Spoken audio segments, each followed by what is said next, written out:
Top 10 design flaw in today's new launch condominium. Yes, you hear me correctly. Today's new homes are far from perfect. And I'm going to talk about these design flaws that I find it very puzzling that most buyers hardly talk about it.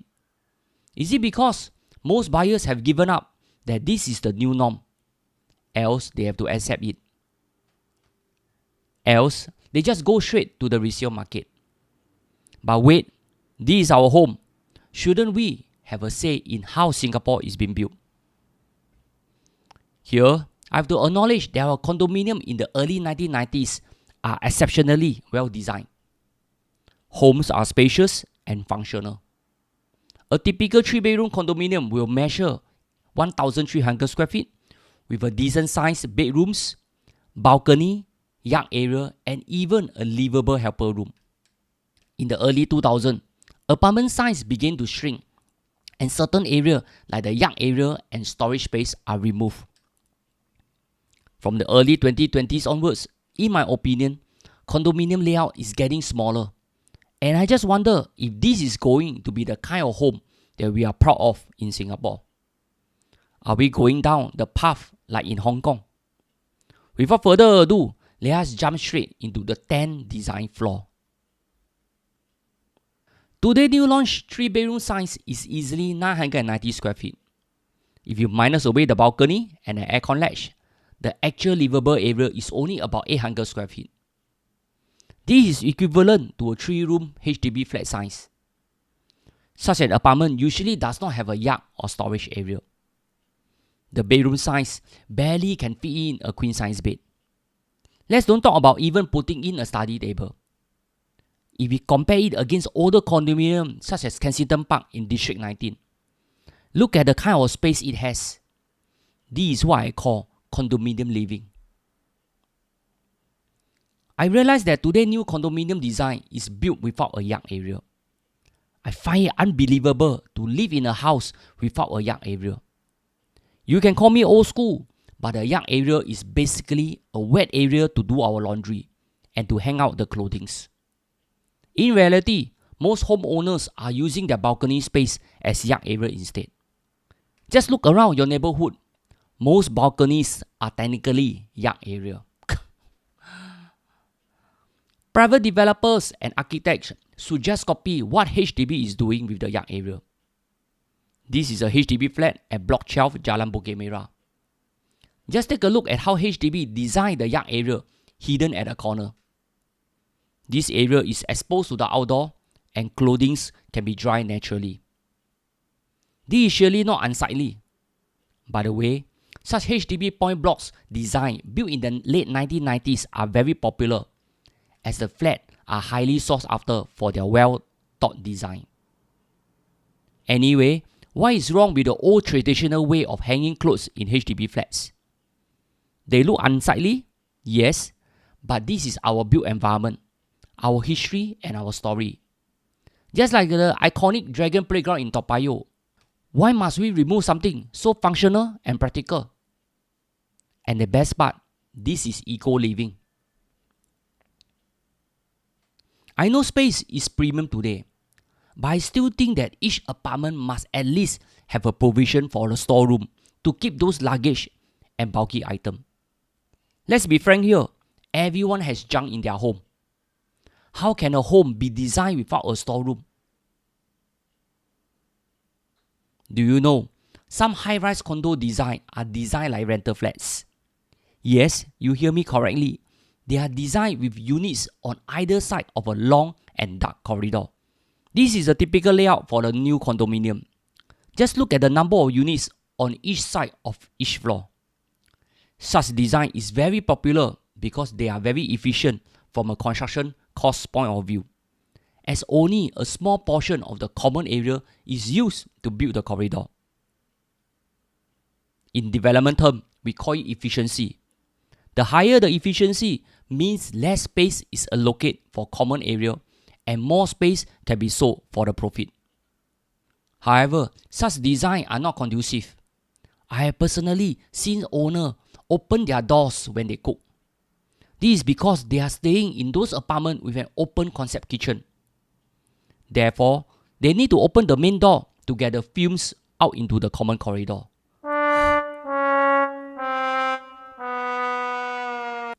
In addition, what about in an event of a fire? Can you imagine these owners will only have both ends of the corridor to escape?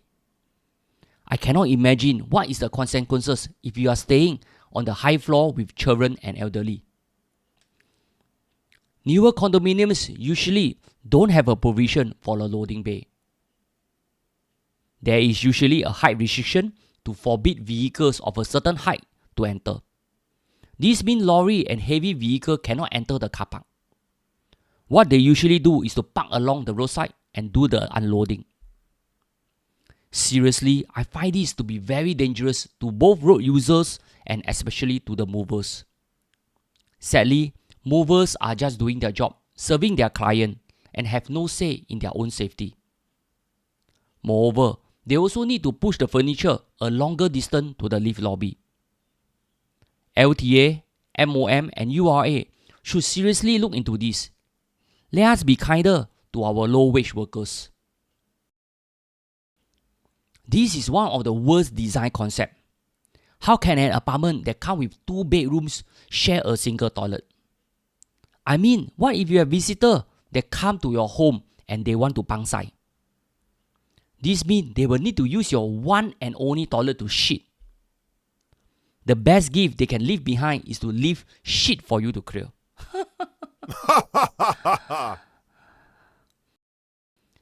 These are some photographs of going to TOP condominiums around Singapore. Have you noticed a similarity between all of them? Yes, you are right. They are all built with glass on their facades. Glass is widely used because they are cheaper than cement and bricks. They are easier and cleaner to install, but they have their own limitation. For those that stay in such condominium, you will realize that glass has poor insulation. On a hot day, it traps heat. This means your $1 million condominium is a sauna in sunny Singapore. Sorry for my harsh word, but the truth hurt. I always wonder, will all those glass be shattered and fly like killer daggers in an event of an explosion due to a gas leak or from a faulty water heater? Don't say it wouldn't happen. Have you observed that most new condominiums has partition wall in between the bedroom to be built of lightweight material? They are definitely not built with concrete.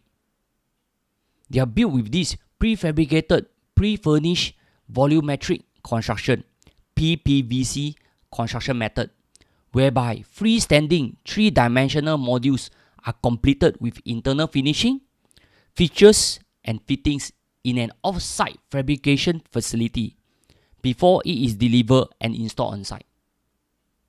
No doubt, this method helps to expedite the construction period. But do you know they cannot be drilled and patched up suka like any normal wall? In addition, these walls are not very soundproof. I mean, how to make babies when you can't even make noise? Loft units are basically higher ceiling space up to 5 meters. A typical ceiling height is 2.8 meters. So the addition 2.2 meter of airspace can be used to build another bedroom. Such design include a movable furniture deck that is not counted as part of the livable area. They look cool to young children, but definitely not cool for adults. Imagine you need to climb up a narrow and steep staircase to reach your bedroom every day. I will not consider them, especially for my children. I consider them a safety hazard. Property developers tend to prefer building smaller units. This is because they can sell higher on a per square foot basis and keep the overall quantum affordable. The smaller apartments usually generate the highest profit margin for the developers. This in return translates to lower profit for you when you sell them in the resale market. I also observed that in any condominium development that has a higher proportion of smaller units, their performance usually perform poorly compared to those condominiums where they are mainly bigger units. A good example is Fulcrum, where prices has stagnant since launch day. The majority of the units are 1 and 2 bedrooms. So you get an idea. In summary, I hope the above design flaws can be looked into by our architects, developers, and authority. I strongly believe that a property that is well designed and suit the need of today's home buyers will attract strong followers. This will help to sustain the value of the property in the long term. Here, I'm very proud of our public housing. I think HDB did a great job in designing great homes for the masses. However, that can't be said for our private property market. Don't get me wrong, I'm not here to complain. I complain because I love property and I love Singapore. By the way, please help me to like and share this video if you agree with me. Hopefully, the authority can take note and revamp our built environment that we can be proud of one day. Have you ever stepped into an IKEA showroom before? I'm always captivated by how IKEA design the interior of a home. Whether is it for the living room, bedroom or kitchen to the yard area. Whether is it for small or big apartments. They seem to be so well designed.